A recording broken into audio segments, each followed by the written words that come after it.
Well guys, Von Fry, that's Legendary Badass, has finally started playing a Witcher game, and this is The Witcher 3 Wild Hunt on the Xbox One, thanks to it being now included in Xbox Game Pass. I am very thankful that I watched the first season of the Netflix series first, because I would have been very lost with this game. And this is a reluctantly streaming episode. It's not a review. These are kind of some first impressions, and I realize this is not actually streamed because I spent a lot of time trying to figure out what's going on due to my insistence on always playing games in the hardest available difficulty setting. And in this game, boy do they give you a tough one to start with. This is a very in-depth action RPG. There's a lot to going on with the items. You have to sharpen your sword, apply oils, make potions, all kinds of weird alchemy shit, and you have spells, they're called signs. Everything that could possibly be a noun that you know has a different word for it. This seems to take place sometime after season 1 of Netflix's The Witcher left off, so I feel like I'm kind of in the loop. Maybe season 2 of The Witcher would actually fill all these gaps. There is so much to do in this world, and though it's not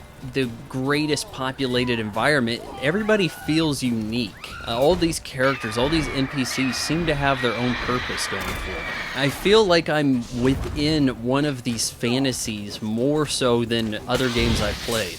Fighting system in is pretty complicated. I went out of my way to try to get some achievement for defeating 2 monsters without using anything to help me other than my sword. And boy was that some work, but taking down a griffin and some kind of, I don't know, angry bride monster, it felt very satisfying to get those kills. And though some of this is required by the story, I don't feel like I am doing the typical fetch quests in a game. I haven't shown you yet, but I'd started the Outer Worlds and really didn't care for it. I mean, I was able to make a super hot chick for a character, and that was about it. Otherwise, it was go talk to the people and do the usual gather this thing, and then meet me over here and keep talking with the typical style of conversation. This Death March difficulty seems to also apply itself to Gwent, is that how you pronounce it? Some card game system where pretty much anybody you run across has amazing cards that you don't, and so you lose. From the looks of things, there is plenty left to do in this game, so it could be a long time before I have an actual review of it,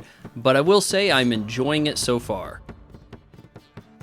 So we're at the part of the video where I have to beg you to hit the subscribe button and ring that bell, because subscribe doesn't really account to anything other than YouTube might someday send me a plaque.